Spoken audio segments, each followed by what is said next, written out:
मुफ्ती तारिक मसूद के बयानात के लिए मुफ्ती साहब के ऑफिशियल चैनल मुफ्ती तारिक मसूद स्पीचेस को सब्सक्राइब करें। इस्लाम ने कैसा एतदाल वाला रास्ता दिया ना। नमाजों की टेंशन अल्लाह ने दे दी। ये ऐसी टेंशन है जिस टेंशन से कोई स्ट्रेस और डिप्रेशन में बोलो नहीं जाता। बल्कि होता क्या है, थोड़ी देर की टेंशन है लेकिन सुकून घंटों का मिल जाता है इंसान को। नजर की हिफाजत करने का हुक्म दे दिया। अब नजर की हिफाजत से क्या फायदा होता है? वक्ती तौर पर थोड़ी सी टेंशन होती है, इश्क मुआशकों से बच जाता है। इश्क के ऐसे खतरनाक हालात हैं ना, लड़कों के ऐसे डेंजरस हालात हैं कि आपकी सोच होगी। मैंने बताया ना, मेजॉरिटी में जो खुदकुशियां किस बेस पर होती हैं? नाकाम इश्क इतनी खतर। और ये शुरू कहां से होता है? बदनजरी से। नजर की हिफाजत कर लेता है, यहां तक नहीं पहुंचता और शक्लों पे मर रहे हैं ना, उसमें अखलाक है। ऐसी ऐसी 2 नंबर लड़कियां, लड़का खुद कह रहा है 2 नंबर है लेकिन मैं पागल हो गया हूं, मैं क्या करूं।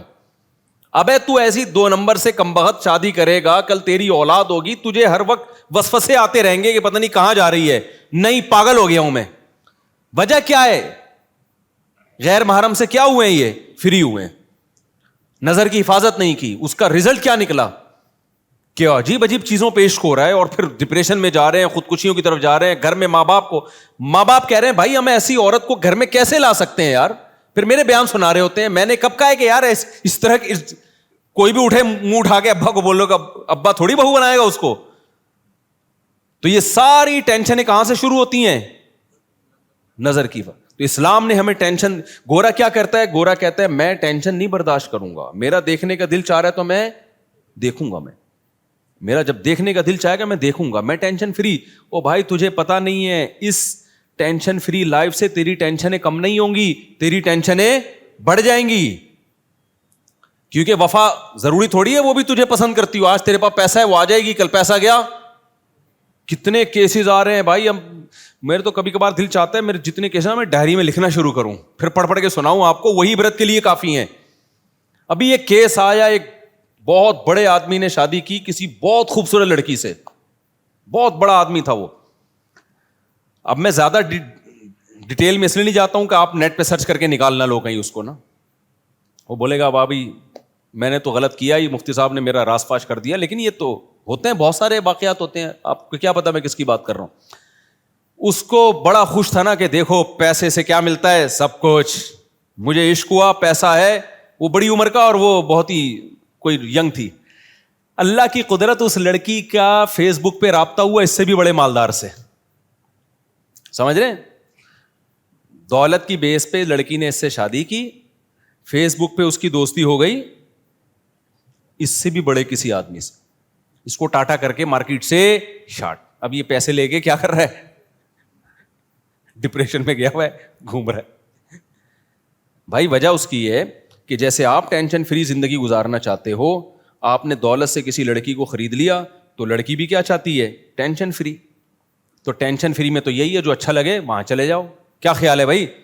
उस लड़की ने कहा भाई मुझे वो उसके पास ज्यादा पैसा है, निकलो अदालतें खुला 2 मिनट में यूं करके पकड़ाती हैं, क्योंकि अदालतें भी टेंशन फ्री जिंदगी गुजारना चाहती हैं। तो ये वो टेंशन फ्री जिंदगियां हैं जो शरई लिमिट, इस्लाम की हुदूद को क्या कर रही हैं? क्रॉस। अगर इस्लाम पे पाबंदी होती, औरत को पता होता भाई जब मैंने निकाह कर लिया है तो अब मेरे लिए किसी से दोस्ती लगाना जायज नहीं। बेशक मुझे टेंशन हो रही है, बर्दाश्त करनी है टेंशन, लेकिन उसने टेंशन बर्दाश्त नहीं की, किसी और से शादी कर ली, तो आपका क्या ख्याल है वो इससे वफा करेगा? बोलो ना यार। वो कहेगा, उसको पता है यार दौलत देख के आई है, जब उसकी नहीं थी तो मेरी कहां से होगी। जब ये थोड़ा सा इस पे बुढ़ापा आएगा तो वो दाएं बाएं दिलचस्पी लेना शुरू कर देगा और इसको टिश्यू पेपर की तरह जैसे डस्टबिन में फेंका जाता है। फिर ये पुराने वाले को याद करेगी, ना नई की रहेगी ना पुराने की रहेगी। ये मार्केट में चल रहा है और इसका रिजल्ट पता है क्या होगा? रिजल्ट वही होगा कि वो जो पब्लिक प्लेसेस हैं जहां उल्टा गिर के ना सर फाड़ा जा सकता है, तो वहां जाके फिर लटकने की कोशिश कर रही होगी, फिर गवर्नमेंट ने रोका हुआ होगा वहां उसको। तो ये होता है वहां पे। समझ रहे हो कि नहीं समझ रहे? तो इस्लाम ने जो पाबंदियां मेरे भाई लगाई हैं, उन पाबंदियों में वक्ती टेंशन है, लेकिन ये टेंशन आपको बहुत बड़ी बड़ी टेंशनों से बचा लेती है। लोग बाप के बागी हो जाते हैं ना, औलाद बाप की कड़वी कसीली बर्दाश्त नहीं करते, तो नतीजा क्या निकलता है? बाप से रिलेशन खत्म। बहुत दफा बाप जायदाद से आकर آگ کر دیتا ہے. ابھی ڈیفینس کا واقعہ میں نے چند دن پہلے سنایا تھا آپ لوگوں کو. ڈیفینس میں واقعہ ہوا کہ ابا جو ہیں وہ بچے کو بلا رہے ہیں امریکہ سے, ابے میں بیمار ہوں, خدمت کے لیے آ جا. اب بچے کو دلچسپی نہیں ہے, وہ پریشان کہ یار میں نے کھلایا پلایا, میں نے ان کی پڑھائی پہ اتنا خرچ کیا, اتنا سب کچھ کرنے کے بعد اب میرے بڑھاپے میں تنہا میں دیواریں دیکھ رہا ہوں. بڑھاپے میں تو باپ چاہتا ہے نا اولاد ساتھ میں رہے. تو نتیجہ کیا نکلا ہے, اس نے بڑی ہوشیاری کی, ساری پراپرٹی کا مالک بنا دیا اپنے گھر کے چوکیدار کو. وہ بیچارہ پٹھان سیدھا سادہ سا چوکیدار, وہ خدمت کر رہا تھا اس کی, اس نے ساتھ نہیں چھوڑا, بغیر کسی لالچ کی خدمت کی کہ یار ایک بوڑھا آدمی ہے, میرا سیٹ ہی ہے نا. اولاد بے وفا نکلتی اگر شہوت پرست ہوگی, دین نہیں ہوگا. چوکیدار گھر کا با وفا ہو جائے گا اگر وہ دین اور مذہب پہ چلتا ہے. اس چوکیدار نے اپنی خواہشات کو قربان کیا, کس کے لیے؟ اللہ کے لیے. یار میرا سیٹ ہے, اس کا نمک کھاتا ہوں میں, بیمار ہو گیا, اس کی خدمت کرتا ہوں. اس کو اس پہ اتنا محبت آئی, پیار آیا, پورا بنگلہ اور جتنی کروڑوں کی پراپرٹی تھی ساری کا مالک چوکیدار کو بنا دیا. اب جب ڈیتھ ہوئی ہے تو وہ سارے آ گئے, جیسے کوے نہیں آتے یا گدھ آتے ہیں مردہ کھانے کے لیے, تو وہ بیٹے بیٹیاں سارے امریکہ سے اور ادھر مختلف ملکوں سے آ گئے, جو بھی 2-4 بچے تھے ان کے. تو پتہ چلا کہ وہ تو ساری پراپرٹی گئی. تو شور مچا رہے ہیں, یہ کیا کر دیا ہمارے باپ نے, گالیاں دے رہے ہیں. مجھے جب اطلاع ملی نا, میں نے کہا خاندانی باپ کیا ہے, میں نے کہا بہترین کیا کام. مجھے بڑا مزہ آتا ہے ایسے لوگوں کے ساتھ. لوگ کہتے ہیں نہیں ایکچولی ایسا نہیں ہونا چاہیے, وہ غلط تھے تو تم تو غلط نہ کرو. نہیں بھائی, ایسا کچھ بھی نہیں ہے. جو انسان کا بچہ بن کے زندگی گزارے اس کے ساتھ اچھا سلوک, جو انسان کا بچہ نہیں بنے نا, جو بندہ ٹھیک نہ ہو, اس کو بولو بھائی پھر جاؤ. لوگ مجھے آ کے بتا رہے ہوتے ہیں ہمارا بیٹا نافرمان ہے, اتنا کھلایا پلایا, بیٹا یہ کر رہا ہے, بیٹا وہ کر رہا ہے, سنتا نہیں ہے. تو میں کہتا ہوں اس کو گھر سے آؤٹ. ایک حد تک اصلاح کی کوشش کرو, نہیں ہوتی آؤٹ کرو گھر سے. کہہ رہے نہیں وہ, میں نے کہا بھائی ایسا نہیں ہوتا. کبھی بھی یاد رکھو, زندگی گزارنے کا طریقہ ہے کسی کو اپنی مجبوری نہ بناؤ. جب آپ مجبوری بنا لیتے ہو نا کسی کو, آپ کے ہاتھ بند جاتے ہیں, آپ کے ہاتھ بن جاتے ہیں. اور جتنا آپ اپنے آپ کو دوسروں کے سامنے مجبور بناؤ گے, اس زمانے میں اگلا اتنا ہی آپ کو نوچ نوچ کے کھانا شروع کر دے گا, نوچ نوچ کے کھانا شروع کر دے گا.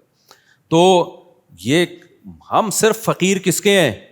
اللہ کے. محتاج کس کے ہیں؟ اللہ کے. بس اللہ کے سامنے گڑ گڑاؤ, اللہ کے سامنے ناک رگڑو, اللہ کے سامنے بولو میں محتاج ہوں, میں بھکاری ہوں تیرے در کا. باقی ہر ایک کے سامنے میرے بھائی سر اٹھا کے جینا سیکھ. اور دیکھو مرد کی اللہ نے یہ اس فطرت رکھی ہے کہ اپنے ماتحتوں کے, آپ کے ماتحت اچھا سلوک کرے نا, آپ 20 گنا بڑھا کے اچھا سلوک کرو ان کے ساتھ. ہمارے حضرت مفتی رشید احمد صاحب رحمہ اللہ تعالیٰ کی طبیعت میں بے انتہا استغنا تھا, بہت استغنا. استغنا سمجھتے ہیں یعنی وہ اپنے آپ کو کسی کا محتاج نہیں بناتے تھے کبھی بھی. لیکن ہم نے دیکھا کہ ہمارے حضرت کی کوئی ذرا سی خدمت کر لینا, حضرت کو پتہ چلتا تھا نا یہ دل سے خدمت نہیں کرنا چاہتا, حضرت کبھی بھی خدمت نہیں لیتے تھے اس سے. حضرت فرماتے تھے میرے محسنین صرف میرے ماں باپ ہیں اور میرے استاذ, اس کے علاوہ میں کسی کا احسان نہیں لیتا. ایسا سر اٹھا کے جیے ہمیشہ. لیکن ہم دیکھتے تھے اگر حضرت کی کوئی ذرا سی خدمت کر دے, بہت معمولی سی, اتنی دعائیں دیتے تھے, اتنی دعائیں, ہمیں شرمندگی ہوتی تھی, ہم نے کون سا تیر مار لیا بھائی, یعنی کیا کر لیا ہم نے, اتنی دعائیں, اتنا خوش اتنا خوش. یہ عزت دار لوگوں کی علامت ہوتی ہے کہ وہ کسی کے محتاج نہیں ہوتے. لیکن کوئی ان پر تھوڑا سا احسان کرے تو رپلائی میں وہ تھوڑا نہیں, وہ بہت زیادہ. کیونکہ احسان کے بدلے میں اگر آپ احسان نہیں کرتے تو اس کو استغنا نہیں کہتے, اس کو تکبر کہتے ہیں. استغنا الگ چیز ہے. دیکھو کچھ لوگ کیا ہوتے ہیں, کسی نے آپ کی خدمت کر دی ہے تو کون سا تیر مار دیا اس نے, ہمیں کسی کی خدمت کی ضرورت نہیں ہے. دیکھنے میں تو لگے گا آپ بہت اونچے ہیں, لیکن یہ اونچے نہیں, آپ کا کھوپڑی کیا ہو گئی ہے, آؤٹ. آپ میں تکبر ہے. بھائی کوئی خدمت ٹھیک ہے, آپ اس کی خدمت کے محتاج نہیں ہیں, لیکن اگر اس نے خدمت کر دی ہے نا تو آپ اس کو رپلائی ایسے دو کہ جیسے آپ کو بہت ہی اچھا لگا ہے, آپ کو ضرورت تھی. ہم نے بڑوں کو دیکھا ہے, تھوڑا سا آپ خدمت کریں گے تو رپلائی اس کا بہت اچھا. نبی صلی اللہ علیہ وسلم کی کیا سیرت ہے. حضرت ابو